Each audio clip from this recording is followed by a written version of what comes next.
Optimistic, hopeful vision for public life isn't a naive dream. It can be a powerful force for change. If Canadians are to trust their government needs to trust Canadians. Those are the words of the Prime Minister in 2015.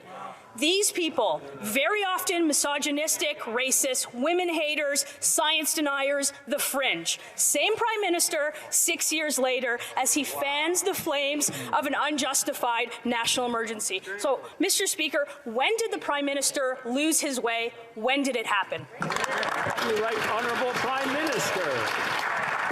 Mr. Speaker, Conservative Party members can stand with people who wave swastikas. They can stand with people who wave the Confederate flag. We will choose to stand with Canadians who deserve to be able to get to their jobs, who be able to get their lives back. These illegal protests need to stop, and they will, Mr. Speaker.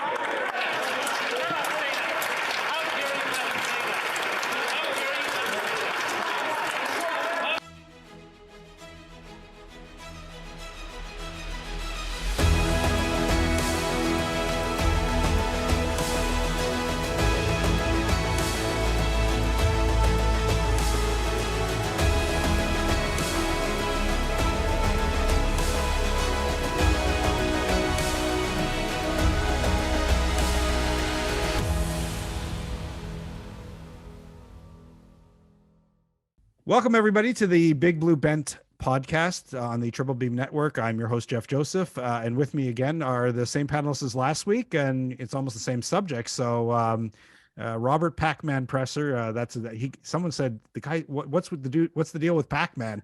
There was someone who wrote in and said, what's the deal with Pac-Man? You were doing that chomping thing at the start. So someone remembered it. So Robert Presser is an entrepreneur, former PC candidate in the riding of Mount Royal back in the 80s when Mulroney was doing some damage across Canada and in a good way electorally, good popular vote numbers. Doc. Yeah, that's it. That's true. And of course, Dr. Roy Eappen, endocrinologist, specialist in internal medicine, and I almost want ring bells now, the PCQ candidate in the riding of NDG for the upcoming provincial election. And we saw him rocking that long black jacket and at his news conference, one of two doctors introduced. So fun time. So we have a political candidate now. So this could get interesting too. Okay. That said, I have to say that I'm speaking only on my own behalf. Yes. I don't speak for anyone else but on these podcasts, but me. That's our usual disclaimer. And I forgot because Matthew hasn't been here the last couple of times. Of course, all opinions are our own, are not reflective of our employers, political parties, et cetera, et cetera, et cetera, et cetera. And hopefully we have a good time doing it.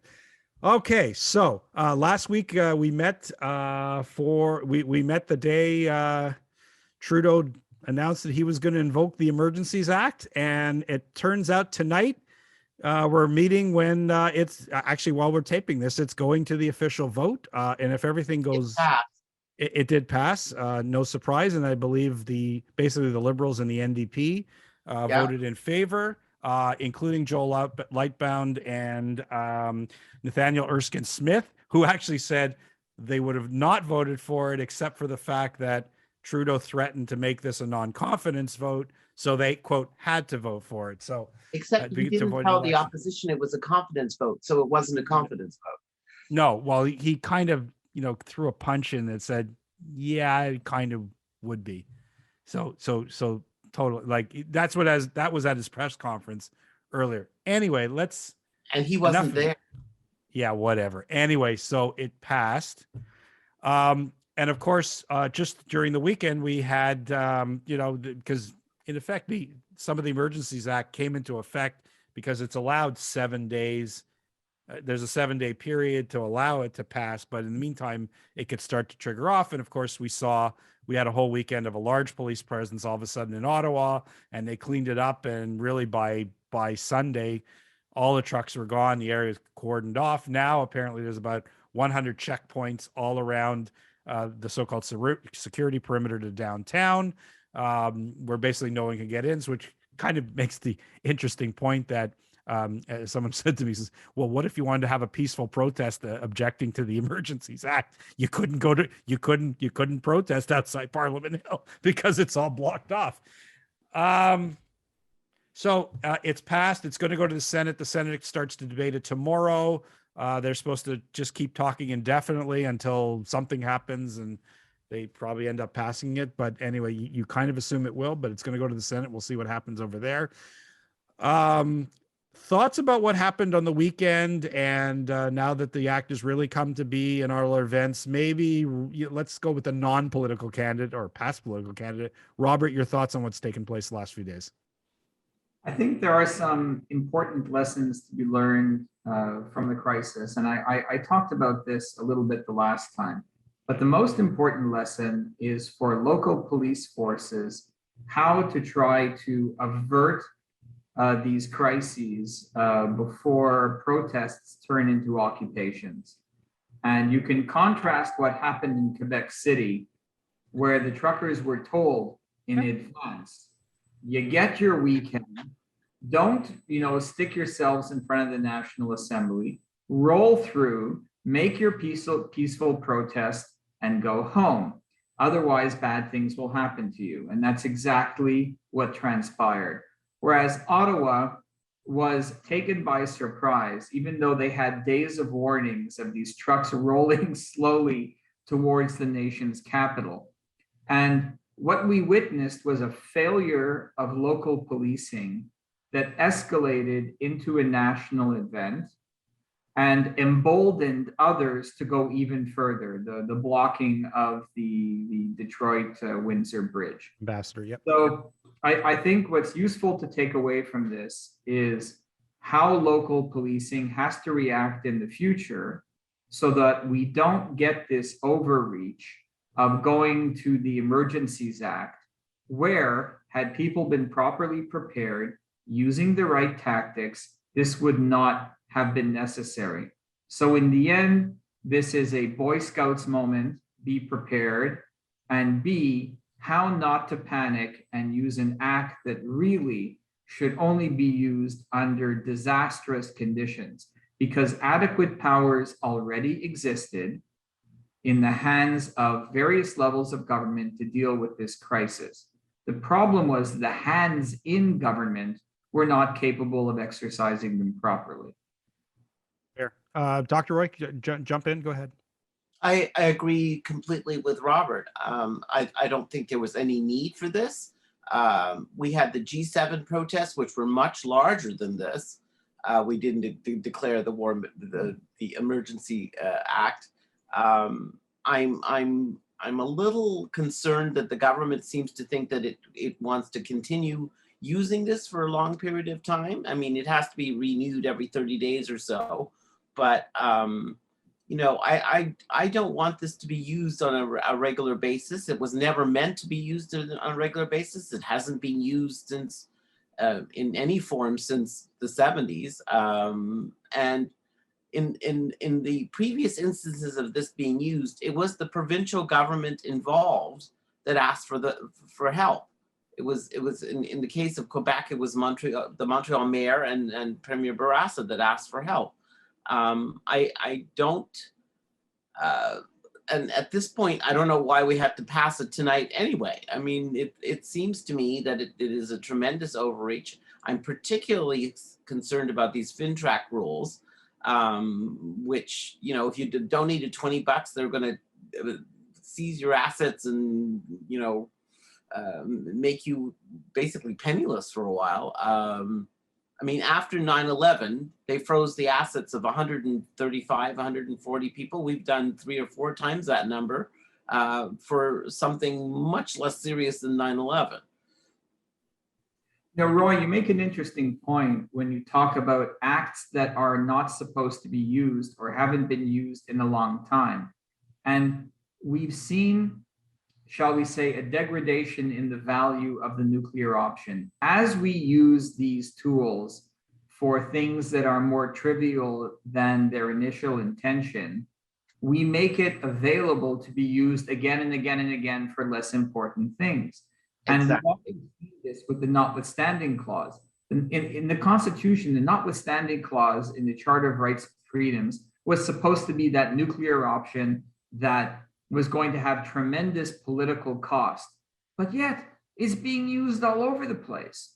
And it dilutes not only the value of the act that contains it, the charter, but it also dilutes the importance of using the notwithstanding clause. And my fear is that the Emergencies Act will become trivialized and invoked too often. And as you said, it's supposed to be renewed every 30 days.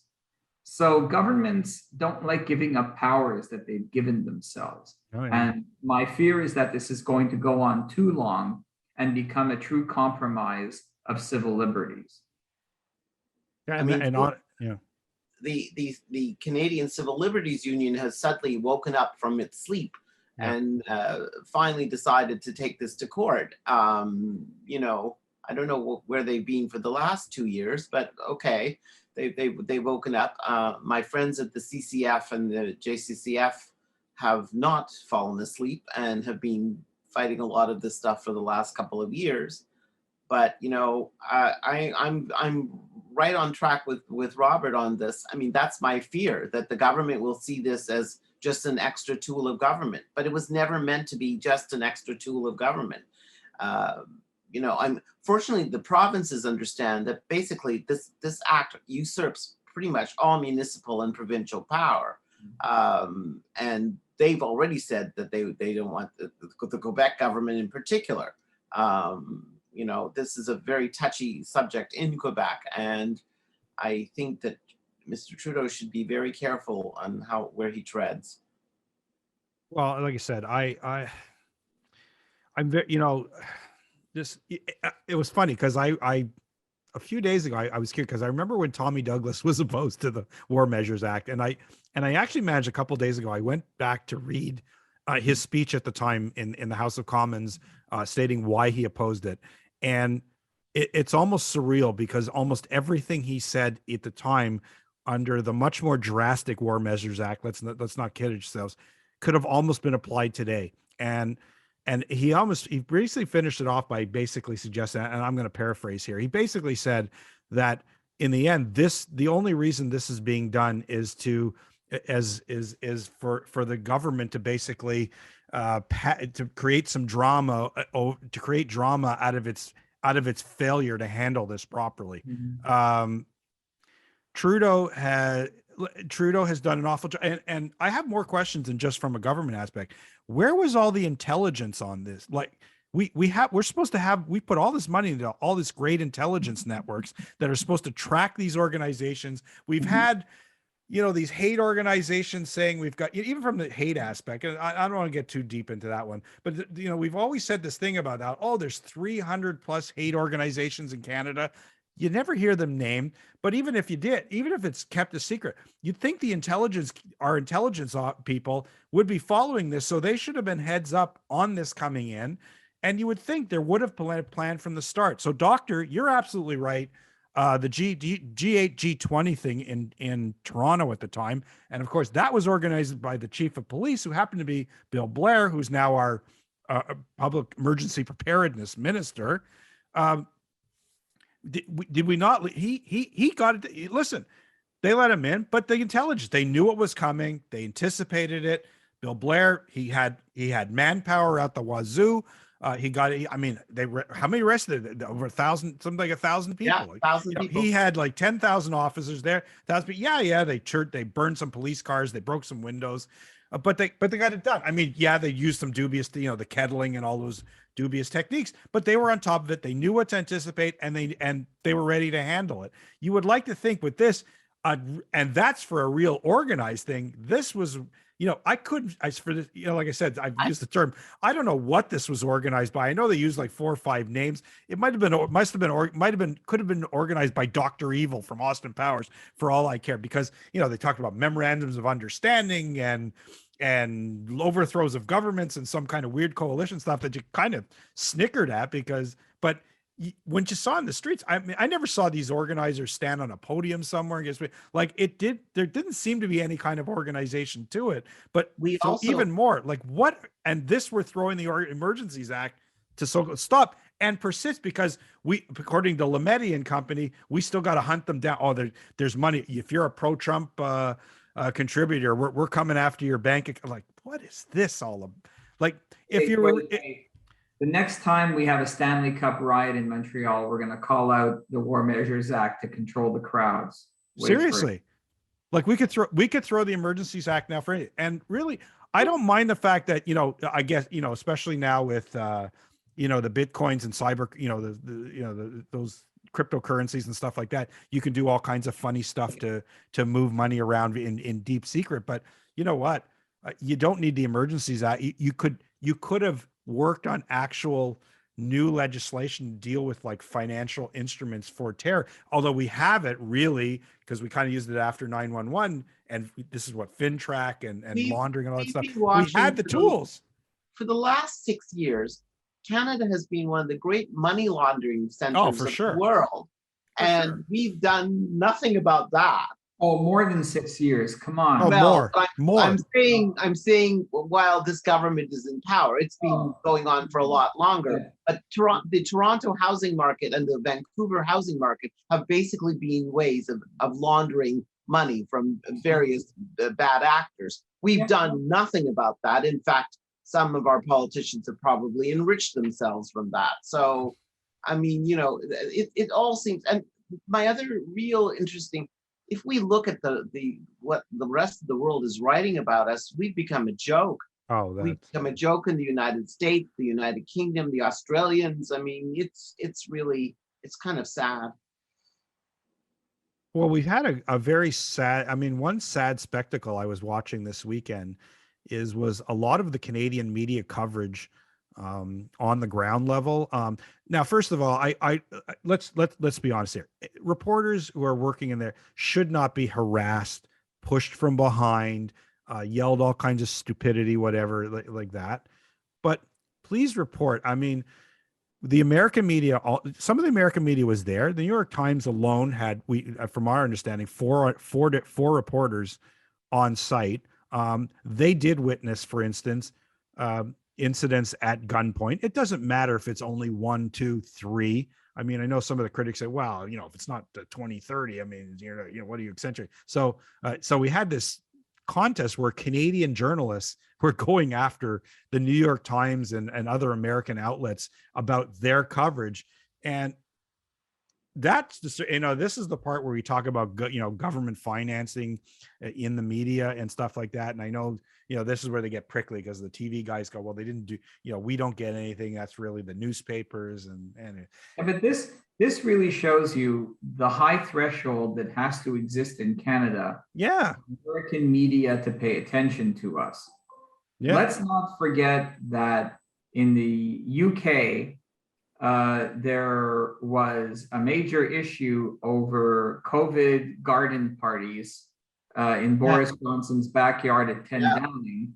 And this was getting 4 to 5 minutes of coverage on the major US networks in a half-hour news cycle. This is a lot of coverage. That level of scandal never gets covered in Canada. And we've had a few stupid ones like that. When Trudeau took the Aga Khan's helicopter, no American media covered it. Nobody cares. So you basically have to have the shutdown of the nation's capital for 3 weeks for the Americans to chime in and pay attention. The flip side of this is that maybe there's another 10 or 20 million Americans who now know that Ottawa is our capital. And they may have a bit of sensitization and affinity for Canada because regardless of what you think of the truckers' protest, they do reflect the frustrations of a great many Canadians. Yeah. And I think that's the unfortunate part that's been lost in this. Agreed. That regardless of their motivation to protest, it's not like their sentiment does not mirror the sentiment of a great deal of the Canadian population. And I'm not sure yet if it has helped or hurt the cause of frustrated Canadians to have their feelings emblemized by this group or not. That's good. That's the big question, right? Because I think in the minds of a lot of Canadians, I think the the basic themes about ending mandates and stuff like that, I really think that did resonate with a lot of Canadians, and what we're going to find out soon enough. Um, I, I think the biggest, yeah, Living with COVID, I'm in Florida. I'm yeah, seeing it. Yeah, Some people are wearing masks in stores. Yep. Some people are not. but Some that should be a people free are choice. walking into restaurants. Some people don't. Yeah. It's up to them to right. manage. So that has been my point from almost the beginning of this pandemic. 100%. I think we need to, if we're smart enough to elect the government, if we're smart enough to elect the government at all three levels, we should be trusted to be smart enough to follow public health suggestions and other such things. I think that making all these things mandatory has actually harmed our trust in a lot of the agencies that are supposed to be there to help us. So, you know, I mean, I agree again with Robert. You know, Florida is, I can't tell you the number of my friends who have been taking off to places because they can't take it here anymore. Yeah. And they're destroying cultural industries. They're destroying things that I don't know if they're ever going to be rebuilt. Yeah. Yeah. So listen, I agree. I was in Florida myself, a month and a half ago or something. And my observations were exactly like Robert's. And I think there wasn't I guess from a political leader standpoint, do they want Canadians to just make these conscientious decisions for themselves about what's best for them? Or do they want to have control over what people should be thinking and how they should manage themselves? And this is, and there's some people just buy the government's line. They said, listen, what the government, they're supposedly trusting the science. So we've got to trust them. But I think the most disturbing aspect of this whole, I guess now we're 22, 23 days into this since it started. I mean, I hope it ended for a while, or at least is broken down. My biggest concern is just the way the Trudeau Liberals really used it as it's funny, they use it on the Conservatives all the time, but they do it like masters. I found the politicization of this whole thing, and it's literally like they wanted to pit Canadians against Canadians, just as a way to protect their little turf that just got them elected, that just gave them enough votes to spread just right to win the last two elections. And I just found it just so disturbing. They tried to make it into a white Nazi Confederate flag waving, loving group. I mean, I saw other coverage. I saw Sikh truck drivers. I saw blacks. I saw Quebecois.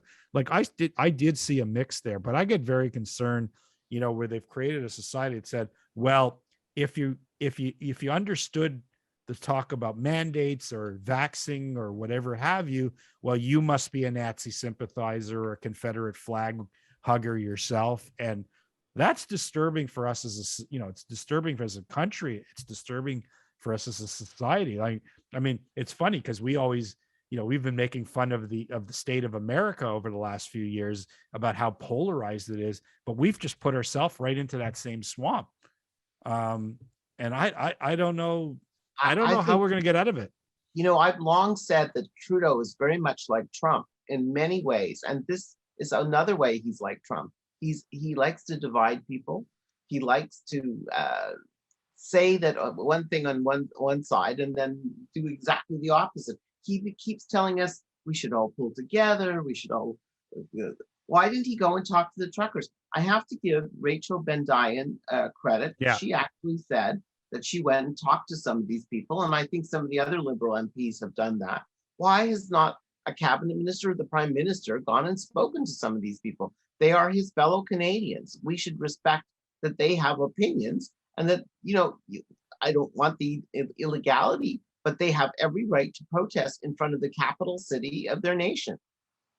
Yeah, listen, I understand Trudeau's aspect. It says, well, I just didn't want to negotiate with the group. But you know what? The group didn't even really have charge of their own protesters. I Yeah. think if he had just sent a couple of ministers to just, just go walk about, meet the different walks, hear why they're there. And we did hear there's a couple of, listen, we heard of reports of two injured. Sorry, there was a report of, there was a horse trampling of one woman was trampled by a horse. She turned out to be Indigenous. One of the gunpoint apprehensions was a guy who was parked with an RV outside of Chapters downtown. They pull him out. That's another Indigenous guy. So not a white thing. So these are the people that we're supposed to be reconciling with.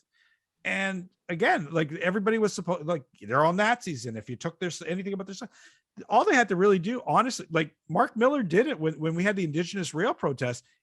Once Mark Miller went out, he walked around, he talked to some people. All of a sudden, it died down really quickly.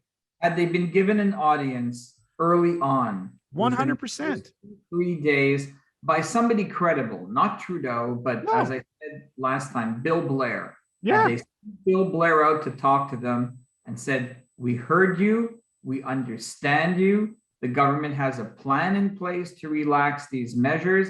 It cannot be done now for a variety of reasons. Thank you for expressing yourselves, and go home. And if you don't go home, here's what's going to happen to you. Right. Listen, credible messenger with the threat.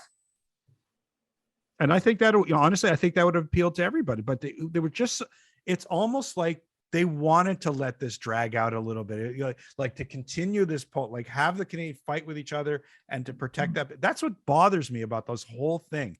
It does not provide sympathy for the government. No.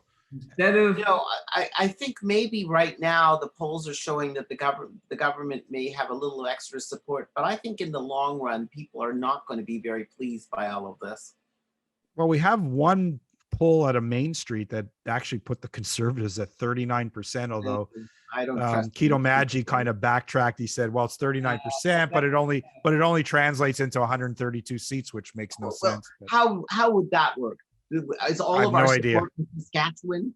I mean, well, no, that's like, actually, it's funny. My first reaction was, I said, what, the Conservatives have 95% support in Alberta and Saskatchewan? Is that how we get there? Because that's the only way you can make 132 seats out of 39% popular vote. I mean, that's kind of ludicrous. Didn't we only lose the popular vote in one of the last 4 elections? That you are absolutely correct.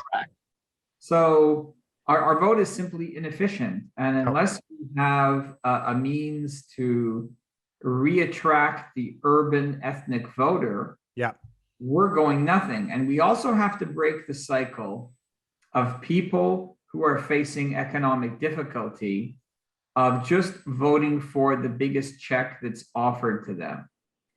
And we have to make a pitch that the best thing we can do for you is to ensure your own economic prosperity outside of the generosity of government. And we have consistently failed to do so. Yeah. We have not challenged the population to say, we will create an economic environment where you can take care of yourself, you are in charge of your destiny, and you have an opportunity to earn a living wage in a growing modern economy. We have not made that message to people. No, well, how do you make that point right now in a situation where the government has basically literally been throwing money at people to the point that that people are now dependent on all this money. I'm hoping you might as well test the message, because your voting base is not going to leave you. No. And the people you need to attract from urban ethnic communities respect the notion of hard work and sacrifice and commitment to making a better situation for subsequent generations. And so saying, I'm sorry, by engaging in hundreds of billions of dollars of debt through transfer payments that we can never pay back, we are not securing your financial future. Even though you're taking that check today, there will be no check whatsoever for your children and grandchildren unless we fix the situation. And honestly, you have nothing to lose here because really, I mean, the conservatives are basically stuck in neutral. Like if they've got to take to get a, you're right, Robert. I mean, to me, and I've said this for a while, actually, the Conservative Party, if they want to get a majority government, they've got to take the leap, like stop trying to, play around with the liberal way of doing it, or soften, play a little bit here. It's kind of here, but it isn't. You got to take the chance. And you know what? If it means you go in reverse and you drop to 80 seats, well, so be it. But you go back and build your principles again. And that's how you go back up. So I totally agree with Robert. I think this is the way to do. I really believe this is the way to do it. Whether the Conservative Party has the wherewithal to actually do that, I mean, I guess we're going to see in the coming months, because this is going to be fascinating. But nobody calls the government. Nobody called the Liberals out on spending, $500 billion. We have not had an audit on the effectiveness of the spending. If you believe that what you did as a government during a pandemic was intrinsically correct, then you should not have any hesitancy to subject yourself to a review.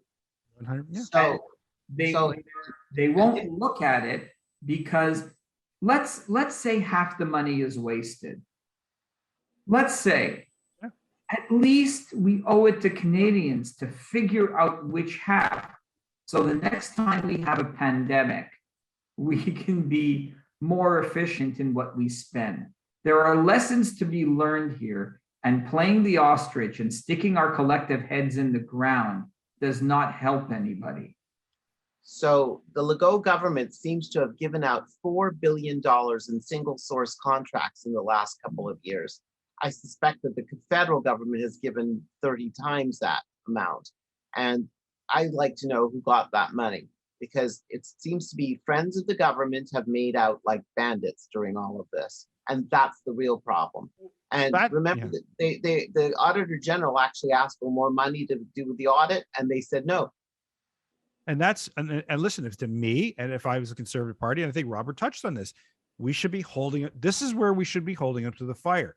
What exactly did you spend on, and who got it? I mean, come clean and just keep pressing on it. Don't get too caught up about, the debt picture and inflation and stuff like that. Where did the money go? I'm going to steal Christian for that. Follow the money. Yeah. Where the money went is more important than who got it to spend it. Friends of government have always done well. Yeah.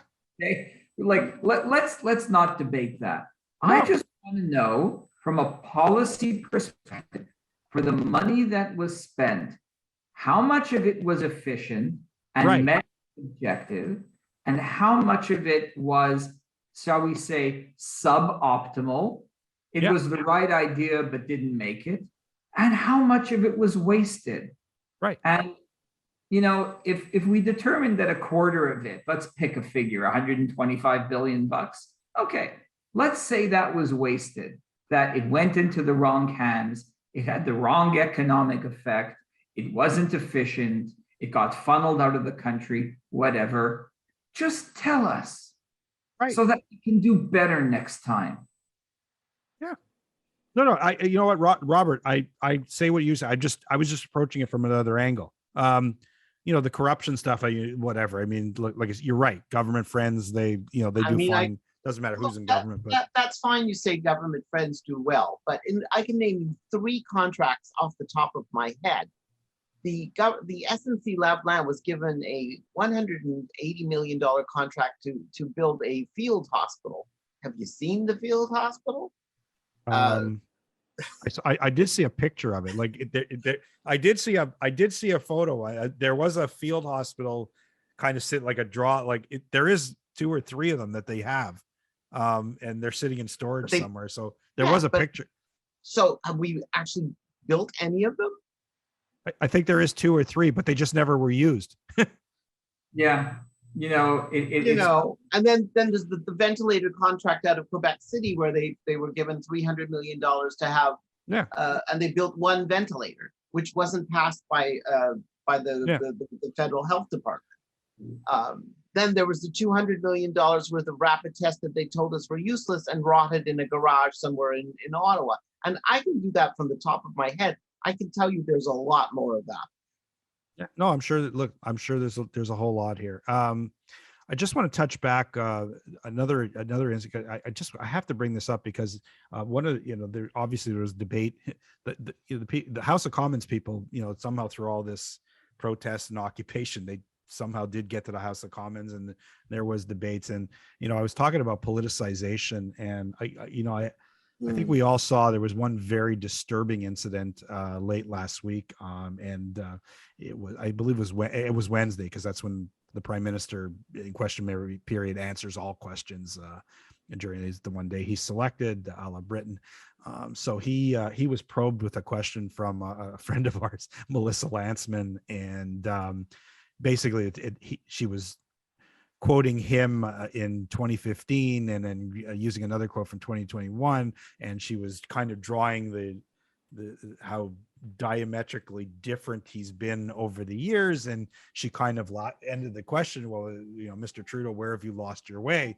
And this led to Trudeau, you could tell right away he pulled his talking points, and he basically went at her, and well, he kind of pointed to her, but I mean, people say he pointed to the party and he basically said that, unlike you guys, we don't stand with, we don't stand with Nazi Nazi flag wavers. And this started a whole thing. And then there were 3 points of order objecting to it. Actually, initially after Trudeau gave his speech, the speaker rose up and he kind of had, wrist slapped the Prime Minister and said, you got to watch it with the inflammatory language. And although he added then both sides, because of course he's a Liberal MP himself, and this led later to 3 points of order asking for the Prime Minister to apologize for his comments, and he refused, and this led to a whole kerfuffle, and a whole bunch of Liberal MPs said, basically kept saying, well, the Conservatives, they stand with the truckers, so they stand with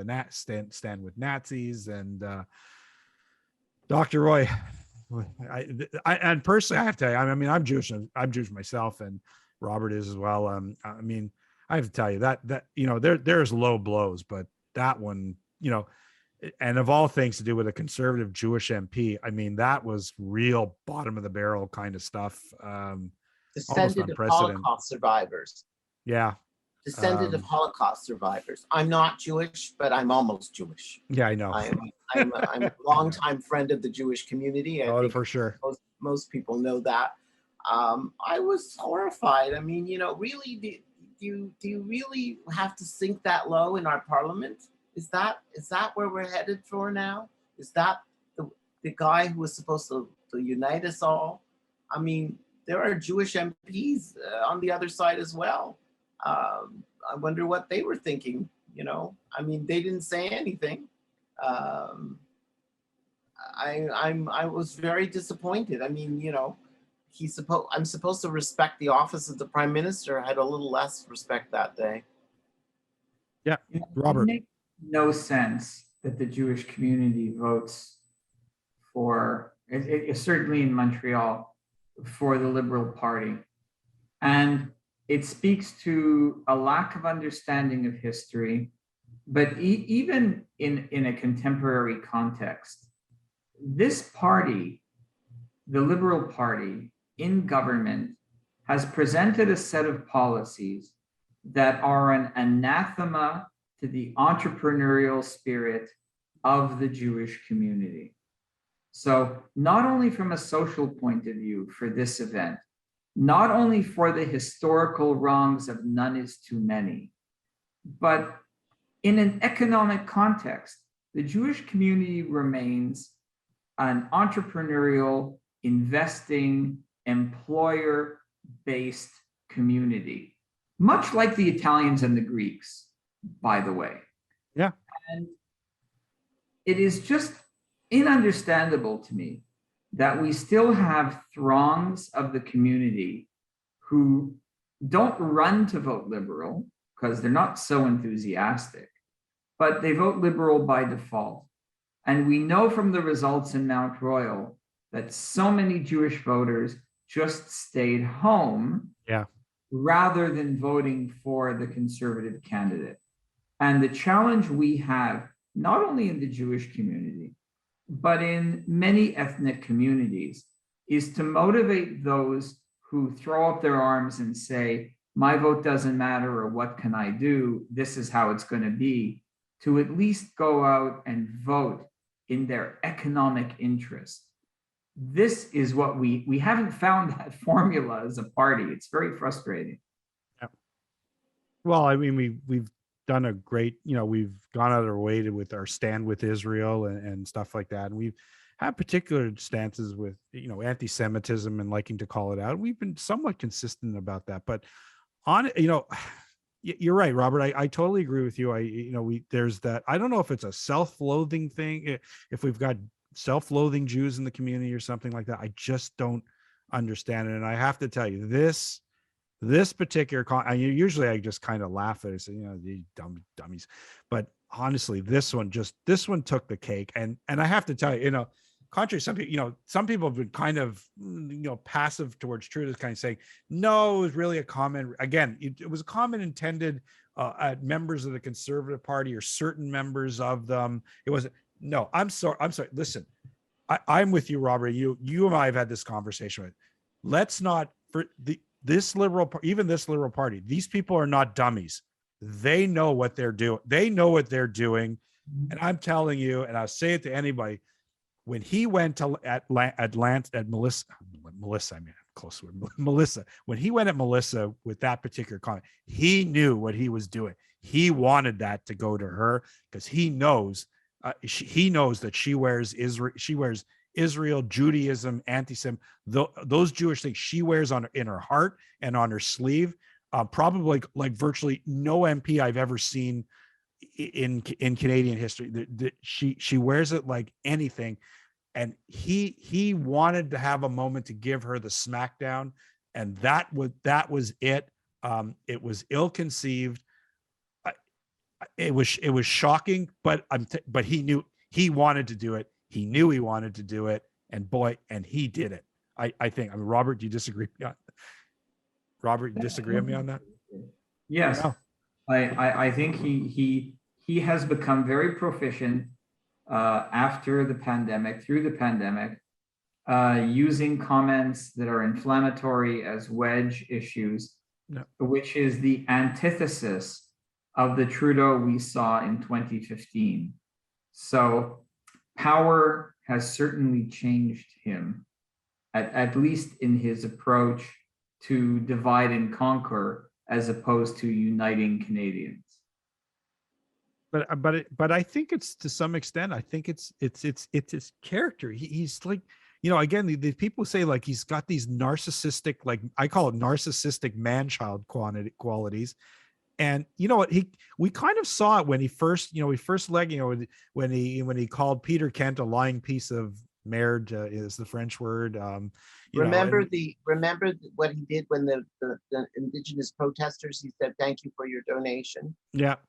Yeah, and I mean, look, there have been authors that are friendly to the Liberal Party said that Trudeau doesn't believe any of this. He is a self-centered person who wants power, and that's all he wants. And like Scott Gilmore and Paul Wells have said things along those lines. I mean, yeah, but you know what? I mean, listen to his credit. He's got a lot of smart people around him who have been able to keep him in power. They're sharp cookies. Let's not kid the players. Yeah, but that's the smartest guy is no longer there. Right. Oh, I don't believe he's no longer there. Well, he's no longer in an official position where he can be active in government. And also, there's been a bit of a revolving door in the Privy Council office with the clerk of the Privy Council. Yep. This is not a good thing for a government. There have been in the past some excellent clerks of the Privy Council who have managed through government transitions. When I was at the Ivy School of Business in the early 90s, I was taught by Gordon Osbaldeston, who was clerk of the Privy Council to Trudeau, Clark, Trudeau again, and the beginning of the Mulroney era. And that kind of quality of professional civil service not only reflects on the broader civil service, but it also affects the quality of advice that is given to cabinet. Because let's not forget, there is a clerk, there's a person in the PCO who prepares documents for cabinet. And it's the consistency and the professionalism and the depth of knowledge of the clerk and those people in PCO who really create the framework within which government makes decisions, cabinet makes decisions. And if PCO is weak, then what cabinet gets to look at is weak as a result. And I think this is what we're seeing from the Trudeau cabinet. Because if you look at individual members of the Trudeau cabinet, they're not stupid people. And I've said this before, they are capable people, they are well educated. You may disagree with them on policy issues, but you're not going to turn around and call them idiots. None of them are. So if individually you're dealing with a group of capable people, how do you arrive as a cabinet with a whole slew of suboptimal, ideologically driven decisions? And I can only count that the PCO itself has capitulated and drunk the Kool-Aid and is becoming subservient to the liberal mantra as opposed to challenging them in their policy decisions. Well said. I mean, listen, I watched Michael Wernick during during the SNC thing. I mean, look what he turned into. I forget what's his name, who retired just after he came out. He was involved with the India trip when he got the terrorist out there. He was the fall man. I was like, why would you take a fall for the PMO? Like that was, yeah, you're absolutely right. We're there, and what can I say? So, anyways, this stuff's going to keep going on until finally the Canadian people have finally no more, we can't do it, and finally maybe vote him out, or if he lasts long enough to be voted out, who knows? I mean, we're going to see. Yeah, but why is it we can only get elected when the Liberals are intellectually and physically exhausted? That's a great question. I wish I could sit here today with an answer for that, but There was an interesting article on the Hub by someone who is a Canadian who works. I forgot his name. But he says that we don't have in Britain. They have lots of think tanks on the right. Many think tanks on the right.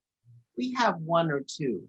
We need more. We need more ability to pick up good policy, to make up good rules, to make up things that when we are in government, Mr. Manning used to talk about that. He used to talk about capital, and that we need to develop it. And unfortunately, the Manning Center sort of failed at what it was supposed to do and turned into sort of the Atlas Foundation for Canada. And I've been talking with friends about this and wondering whether we should find a way of making an organization which raises money on one side and on the other side gives it out to people in the movement, not the party. The party is only one aspect of our movement. Yep. We need to have better ways of finding new policies from when we're not in government, so that when we are in government, we know what to do. I was, I had a theory sometimes that maybe we're afraid to do these things because every time we get into this, because that we get spooked by the liberals, because the liberals will say, "Oh, see, you're doing like the Republicans. It's kind of like the healthcare. Anytime we talk about, some more private cooperation in the public healthcare system, it's like, they throw the evil, oh, you want American healthcare." So my solution to that is the same solution as the Montreal Economic Institute came out with a paper a couple of days ago that I don't want to have the American system. I want to have the Swedish system or the Finnish system or the German system, all of which have much shorter wait times than we do, all of whom have much better results in many ways, have more beds than we do. Why look at? We should do best practices. Yeah. And the best practices, as we have seen from 2 years of this, is not here. No, not. Okay, so I think that was really the key issues we want to wrap up today. I just wanted to finish up maybe with as a segment I haven't done for a few episodes now, and this is one where I just kind of go, and there's only 3 of us, so it makes it very easy. So I'm going to go to each of you and say if there's one issue we didn't cover in this show, you just want to give a little commentary about. Here's where we'll do it. One issue apiece. Robert. Well, the Russians are going to recognize the 2 regions in which they've been waging a guerrilla war for 5-6 years. This is exactly the Sudetenland scenario that I referred to 1 or 2 shows ago. Yep. That this will be a major challenge for NATO. It's not going to be a takeover of the entire Ukrainian territory. It's going to be a recognition and military support for 2 regions where they will be recognized as independent, and then the independent governments of those regions are going to invite the Russians in. Yeah. So now we're going to end up with some kind of support for a guerrilla war against Russian forces in eastern Ukraine. It is going to be a military nightmare. Completely. Absolutely. Doctor, what do you got? All I want to say is I hope Her Majesty the Queen recovers quickly from the COVID. I think she's doing quite well. I think, again, we see that the vaccines have worked. And are continuing to work. And I encourage anyone who has not been vaccinated to this point, look, we have a 95-year-old woman who has gotten COVID, and I would have been very worried at the beginning of this, but now she's being triple vaxxed, and I think she's going to do just fine. Sure, I was going to actually do the exact same thing. I was going to make you happy. I thought you were going to do something in Quebec, but you went to the Queen. I thought I was going to make you happy. I had nothing. I after the Queen, really, I had nothing. I did lose. I'm mourning the loss of probably my favorite writer of all time, PJ O'Rourke. Yeah, the great. That was sad. The great. A funny, very thoughtful man.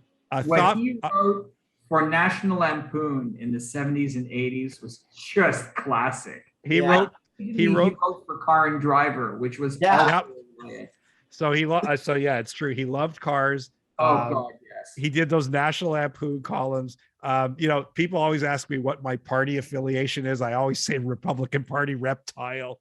I read every single one of his book. I read a single one of his book. I actually had a corresponding relationship with him up until. Oh, did you? Yeah, I did. So the story was when I was living in Toronto, he came to Toronto to deliver a speech, and I remember it was at Roy Thompson Hall, and it was with Jeffrey Simpson at the time. He was writing with the Globe and Mail, and actually the 3 after the speech, we hooked up at a refreshment location. We had a fabulous chat, and I stayed in touch with PJ for a bit. He had moved. He actually lived in New Hampshire for a long time, and that's actually when. A number of years ago, he developed anal cancer, and as he told me, he says, you got to make sure you call it anal cancer. He said it's not colon, it's anal cancer. So he's kind of funny about it, and he beat it. But unfortunately now he did develop in the last couple of years, and I lost touch with him at that point. He developed lung cancer. It got very, very bad. He knew it was getting very bad. He moved from New Hampshire, and the last couple of years he was down in Toledo, Ohio, which is where he grew up. He was just working on a so-called volume encyclopedia book that he was going to make like observations on life or something, and he didn't make it through. I don't know if the script got done. I do know forever that he didn't like using computers. He would type all his work still on an old typewriter. He was a phenomenal. I mean, He did satire. He did politics. He did Cars. He wrote one movie script, the Rodney Dangerfield movie, Joe Pesci movie, Easy Money. So maybe he'll get an Oscar. They had a TV show. They did a TV show of him for He a did. while. He did TV show. Yeah, he did some TV work. He did some couple documentaries. He was Bill Maher's political correspondent for the 2008 election. Yeah, Obama the first. Yeah, I think 2008. He was a phenomenal guy. Muse. He was like, to me, it's almost like gonzo journalism has died without him. With him, him and Hunter S. Thompson. I mean, he's not as crazy as Hunter was, but a phenomenal guy. And I was really sad. I was really sad to see him go, because I really, throughout his life, I loved his work. He wasn't that old. 74. 74, yeah. But if I could talk. I remember I remember one book he did called Holidays in Hell, and he did one chapter. I could almost recite the whole thing now, but I don't want to waste the whole. I'd really drag it. So he did a chapter called Among the Eurowenies. Every time I read that chapter, I just can't stop laughing throughout it when he just talks about the European. I wish there was more laughter in politics these days. We're becoming very divided, and far too serious. Far too serious.